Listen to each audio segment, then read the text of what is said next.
oh ternyata aku sepanik ini ya, aku ternyata Reaktif nggak mungkin. present gitu loh. Aku sih sampai mau pergi keluar kota tuh bawaannya pengen pulang terus, nanya sama road manager aku, Mbak kita masih ada berapa kota lagi ya, seminggu ini masih ada kota ini, boleh nggak dibatalin semua? Aku akhirnya memutuskan untuk memecahkan bubble aku sendiri, kalau dunia ini tuh nggak berputar sekitar aku aja gitu, ada orang lain, setiap orang punya battle-nya masing-masing gitu. Dan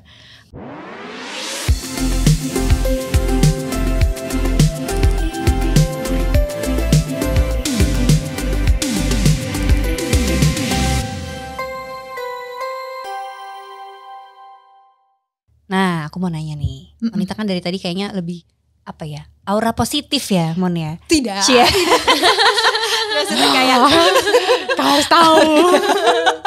oh nggak tahu ya kita ya, nggak tahu sih. Aura positif gitu loh, maksudnya kayak ya kelihatannya kamu tuh orangnya tenang. Enggak ya. Coba Maksudnya kayak menghadapin apa-apa itu, maksudnya kamu bisa berpikir dengan baik gitu loh, mencernanya dengan baik. Nah aku tuh penasaran, kamu pernah mengalami momen-momen low, the lowest point in your life gak sih? Kira-kira apa gitu? ada beberapa sih, cuma yang paling masih aku ingat bener-bener tuh di kepala aku tuh kayaknya sekitar tahun 2016 dan 2017 gitu. Tadi kalau Elrika bilang tenang, itu justru momen dimana aku kayak mengenal sisi diri aku yang lain lagi, yang kayak oh ternyata aku sepanik ini ya, aku ternyata Reaktif nggak mungkin. present gitu loh. Oke. Cemas gitu, jadi aku nggak bisa hadir di sini momen ini tuh nggak bisa. Jadi 2016 2017 itu aku juga nggak tahu sih kenapa, ada 1-2 hal lah gitu yang ternyata baru aku sadari, oh ternyata karena ini membentuk aku jadi orang yang punya sistem berpikir seperti ini gitu. Jadi hal yang belum terjadi udah aku cari jalan keluarnya. Jadi kayak belum besok udah mikirin besok, abis besok gini, oke, kalau besok gini ntar akan gini. Jadi kayak jadi control freak iya, terus jadi overthinking iya, jadi super cemas iya, sampai mau keluar rumah aja tuh takut, aduh kalau ntar begini ntar gimana. Jadi kayak nggak pernah jejak ada di sini. Dan aku cukup lama sih, aku sempet kayak 6 bulan sih akhirnya nggak mau kerja dulu. Kayak pengen kalau ada kerjaan apa aku pilih-pilih banget, ini di luar kota nggak ya, sampai takut naik pesawat, sampai kayak gitu-gitu. Jadi bener-bener kayak anxious gitu. Jadi aku ngambil waktu 6 bulan full tuh aku bener-bener di rumah. Terus aku benerin jam tidur aku benerin makan aku, terus aku kayak banyak spend time, aku berdoa, aku journaling gitu. Aku sempet pergi ke psikolog juga karena itu sangat membantu ya gitu. Mereka kan tahu betul gitu ya, harus tanya apa, harus di alurnya kemana aja, nih harus dipisah-pisahin nih, kira-kira kamu tuh kenapa sih bisa kusut kayak gini gitu kan. Mereka kan membantu kita tuh untuk mengurai satu-satu pikiran kita. Udah dari situ, itu menurut aku yang lowest point aku sih, sampai mau pergi keluar kota tuh bawaannya pengen pulang terus, nanya sama road manager aku, Mbak kita masih ada berapa kota lagi ya, seminggu ini masih ada kota ini, boleh nggak dibatalin semua? Aku kayak nggak tahu kenapa rasanya tuh sungguh cemas, kayak sampai ada satu poin yang kayak, aduh kayaknya aku sebentar lagi aku udah mau mati deh nih kayak gitu. Jadi nggak tahu nih karena apa. Akhirnya aku di rumah, aku sama suami aku aja. Dan yang sangat membantu adalah suami aku bener-bener nggak mengentengkan apa yang aku rasain. Walaupun aku belum bisa jelasinnya, walaupun aku belum bisa memproses emosi apa yang aku rasain, pikiran apa yang aku rasain, tapi dia mencoba untuk di situ mengerti aku dan kayak hadir pokoknya buat kamu. Aku butuh apa, dia kayak mau ke rumah sakit sekarang dianterin gitu. Padahal kayak dia tahu kayak lu nggak apa-apa, lu tuh nggak apa-apa gitu. Tapi dia anterin aku. Terus aku lagi nonton bioskop tiba-tiba panik keluar. Dia temenin aku sampai akhirnya ternyata dia baca-baca. Kenapa nih ya istri gue ya, dia baca-baca. Terus dia mencoba mengerti gitu. Ternyata aku cuma butuh orang yang ada sama aku, ngerti aku, walaupun aku sendiri gak ngerti apa yang aku rasain. Dan dia jernih sama aku, dan lama-lama jadi ya sembuh gitu loh. Jadi lama-lama aku jadi bisa kayak lebih tenang, bisa menerima kalau nggak semuanya harus dikontrol. Kalau emang ya udah, kalau udah nggak bisa dikerjain ya nggak apa-apa gitu. Kalau memang nggak bisa diselesain ya udah, kan udah lakuin yang terbaik. Terus ada orang lain juga kok yang mau bantu kamu gitu. Jadi jangan takut untuk minta tolong sama orang, jangan semua mau dikerjain sendiri ya. Itu setiap orang pasti punya kecenderungan yang beda-beda. Kalau aku kecenderungannya seperti itu gitu, kayak ini gimana mikirin ini dan kayak aduh jangan deh kalau minta tolong sama orang ntar ngerepotin, padahal ya nggak apa-apa juga gitu. Jadi kayak kenapa selalu tense gitu loh, selalu tense, selalu tegang, suka sakit kepala. Ternyata ya semua penyakitnya ada di pikiran. Gitu. Nggak semuanya harus kita pikirin sendiri. Jangan lupa ada orang-orang di sekitar kita yang sebenarnya mau kok dengerin kita, yang sebenarnya ada kok buat kita gitu. Jadi kadang-kadang kita terlalu caught up sama pikiran dan diri kita sendiri, ada di our own bubble gitu, itu dipecahin deh. Aku akhirnya memutuskan untuk memecahkan bubble aku sendiri, kalau dunia ini tuh nggak berputar sekitar aku aja gitu. Ada orang lain, setiap orang punya battle-nya masing-masing gitu, dan nggak aku sendiri kok, semuanya nggak harus aku taruh di pundak aku sendiri gitu. Bisa ditaruh dan diserahin ke Tuhan, dan lihat, bersyukur aja sama orang-orang yang masih ada sama kita. Itu kayaknya salah satu lowest point aku, dan dari situ aku banyak akhirnya cara bekerja aku juga jadi lebih beda dari sebelumnya. Aku lebih bisa mengandalkan tim aku lebih bisa ngutarain apa yang aku rasa. Dulu tuh nggak sama sekali. Dulu kayak ya udah diem aja deh. Orang juga ada masalah, ngapain aku cerita-cerita masalah aku. Dulu tuh lebih kayak gitu, sangat tertutup sekali gitu. Sekarang aku lebih bisa untuk ngomong apa yang aku rasa, apa yang aku suka, apa yang aku nggak suka gitu. Aku lebih bisa berani untuk ngomong gitu, dan rasanya itu liberating ya. Kayak oh iya emang harusnya kayak gini, dan kita harus mengizinkan orang untuk tahu kita yang sebenarnya, apa yang kita mau, apa yang kita nggak suka gitu, dan nggak apa-apa juga, malah itu bisa membawa kita lebih dekat sama teman bicara kita gitu kan, kayak gitu. Wow. Bagus. Ya kan ada relate? Iya ya, 2016 ke 2017. Setahun itu berarti ya? Iya setahun. Tapi kamu benar-benar lepasnya, maksudnya benar-benar bisa get yourself back together itu setelah setahun itu? Iya setelah setahun itu. Dan di 2016 itu juga aku kayak ada satu perjalanan yang benar-benar mengubahkan segala cara berpikir aku, cara aku melihat dunia, cara aku melihat orang lain tuh 2016 itu yang aku ketemu sama Wahana Visi. Aku travel ke luar Jakarta gitu, ke Sumba waktu itu pertama kali. Itu life changing tuh. Itu tuh project yang menarik juga tuh dari Monita. Ntar kita bahas ya men ya. Boleh. Tapi benar sih katanya kalau misalnya people yang anxious, ketika kita nggak memikirkan diri kita lagi, kita fokusin pikiran kita ke orang lain gitu ya. Itu katanya kecemasan kita bisa berkurang karena kita udah gak mikirin lagi terlalu fokus ke kita bakal gimana nih besok segala macam, kita mikirin kebahagiaan orang lain. Ya orang lain lah ya kita lebih pikirin gitu. Itu katanya salah satu cara juga sih untuk gak terlalu overthinking. Iya dengan benar. hidup kita sendiri gitu. Iya.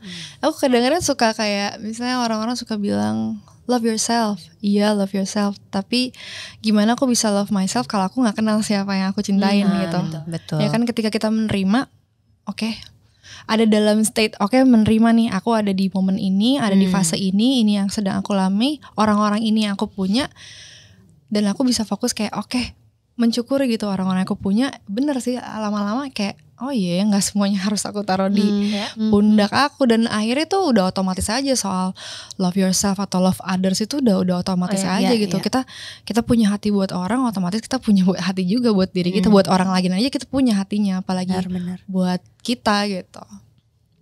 Totally agree. Inspiring. Hebat banget sih. Seru ternyata ya. Enggak sama-sama lah, maksudnya tapi aku seneng banget maksudnya. Ini maksudnya topik yang sebenarnya ada di keseharian kita. Dan kadang-kadang cuma ada di pikiran kita doang gitu. Dan kadang-kadang kita merasa tuh kita doang yang ngerasain, padahal setiap orang tuh punya masalah dan punya kecemasan juga gitu loh. Itu yang aku It's normal lah. It's normal. Karena kita kan suka malu ya, maksudnya kok kayak gue overthinking banget, kok gue gak feels good, tapi gak enak cerita ke orang tuh kayaknya.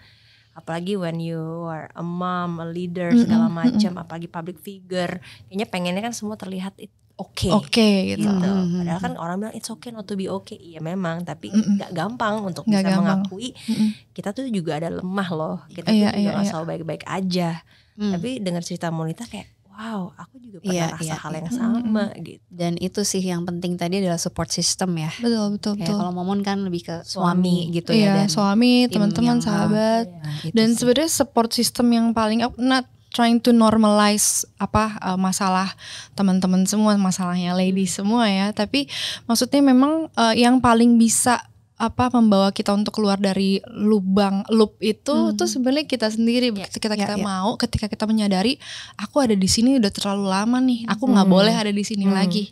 Aku harus melangkah keluar dari loop yang gelap ini, aku harus keluar dari apapun itu ya, aku harus keluar dari sini. Itu orang pertama yang bisa menolong diri kita tuh ya kita sebenarnya. Kita harus mau juga, aku nggak bisa ada di sini terus.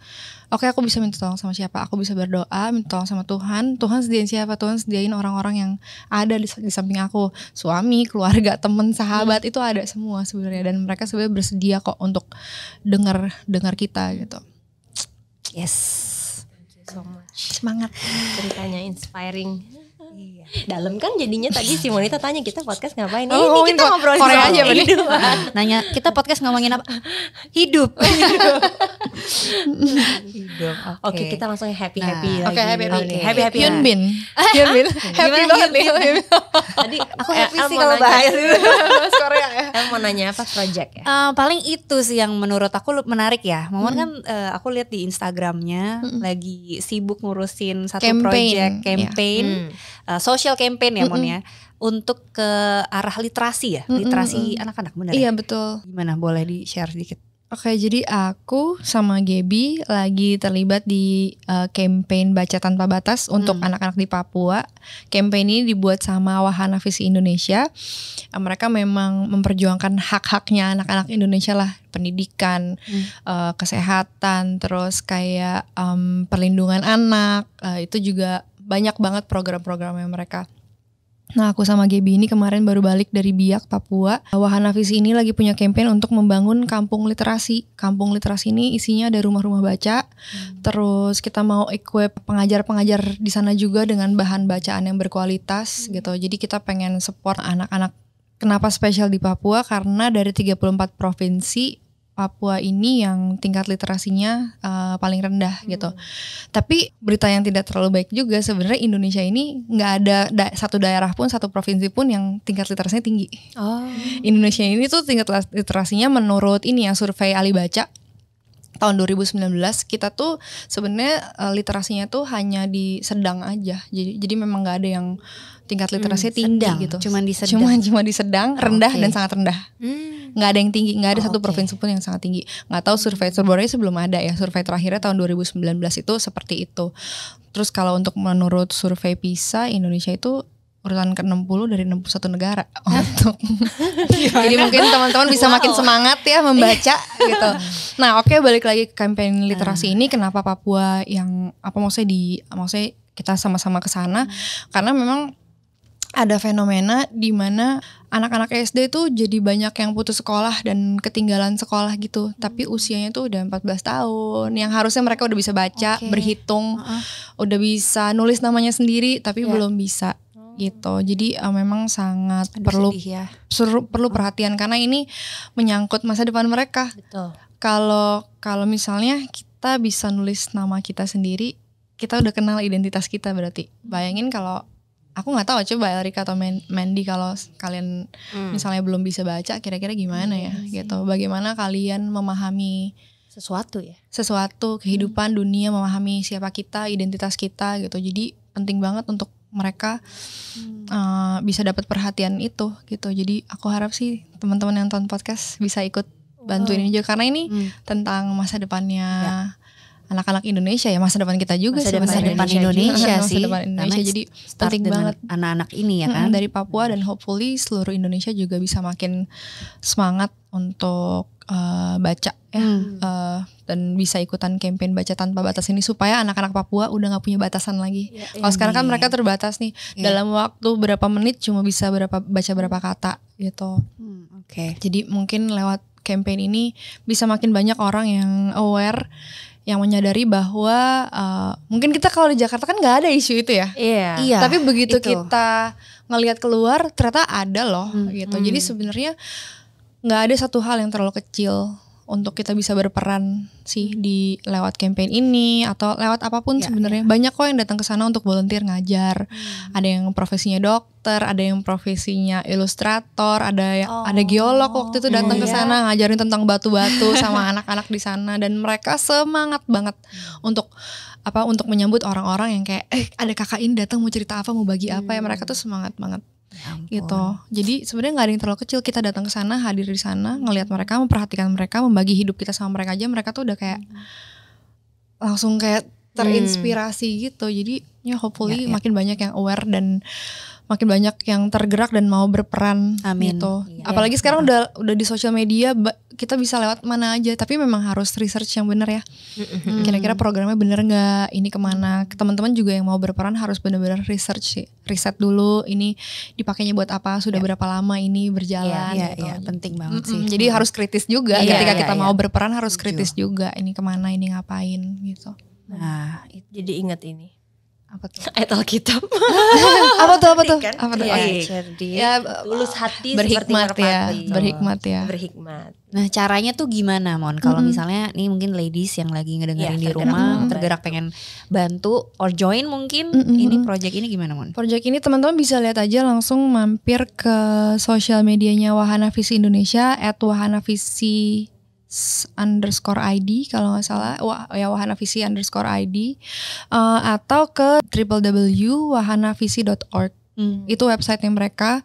Teman-teman bisa lihat program mereka apa aja. Pasti itu begitu buka websitenya paling pertama itu yang Baca Tanpa Batas, karena memang campaign ini yang lagi kita galang gitu. Atau dari sosial media sih yang paling gampang kan, kalian bisa ketik di Instagram gitu, Wahana Visi Indonesia. Teman-teman bisa langsung lihat, di DM aja, mereka akan dengan senang hati balas DM kalian dan meng-guide kalian untuk tahap-tahap yang bisa kalian jalanin. Ataupun di sosial media aku suka banyak ngepost kok berita terakhir tentang program-program, atau di highlight juga teman-teman bisa lihat. Aku sempat highlight perjalanan aku bersama teman-teman Wahana Visi. Semua bisa dilihat lah. Media, site. Wow. Jadi mungkin kalau scrolling biasanya scrolling meme gitu, bisa scrolling ini campaign coba yang berfaedah dikit ya. Baca tanpa batas. Baca tanpa batas. Bagus banget sih. Karena I think it's sebuah awal kali ya, kalau membaca literasi, sebuah awal untuk bisa ngecapai mimpi-mimpinya mereka mau ngapain. Iya, banyak hal, kesejahteraan mereka. Nanti mereka mau cari kerjaan, atau mungkin sekarang SD, masih ada SMP, SMA, jenjang pendidikan. Kalau mereka sekolahnya benar, mereka bisa kerja yang benar gitu. Dan yang mungkin yang paling mendasar tuh sebenarnya ketika mereka bisa baca, mereka bisa memahami, mereka tuh jadi tahu apa aja hak-haknya mereka gitu loh. Karena banyak anak-anak yang nggak tahu haknya mereka, jadi ngerasa mereka juga nggak tahu sekolah tuh fungsinya apa ya, gitu. Oh kalau sekolah tuh aku bisa, jadi kan nggak, pemahamannya juga nggak mendalam gitu. Jadi kayak dengan mereka bisa baca, dengan peran orang tua, guru, masyarakat tuh penting banget ya untuk, karena anak-anak kan memang harus dibimbing kan. Gitu. Jadi sebenarnya peran kita semua sih untuk membantu mereka bisa memahami dunia yang akan nanti mereka hadapi gitu. Gitu. Jadi hopefully semua bisa ikutan. Yeay. Nanti kita bantu untuk kasih link ya di bawah. Gitu. Thank you so much Monita buat Thank you Rika, Mendy, seneng banget bisa main kesini. Kita juga seneng banget ya, Men. Kita seneng banget. Ada pertanyaan lain mungkin? Enggak. Itu aja, best of luck untuk semuanya. Sama-sama. Sukses terus kuliahnya. Sukses juga buat lulus kalian. ya. Amin. Semoga podcastnya bisa jadi inspirasi buat banyak ladies. Amin. Oke. Ladies, thank you banget udah dengerin kita hari ini. Semoga obrolan kita yang dari tadi Monita share juga bisa jadi berkat dan inspirasi buat kalian. Oke, ladies, thank you for listening. See you on the next episode. Bye. Bye.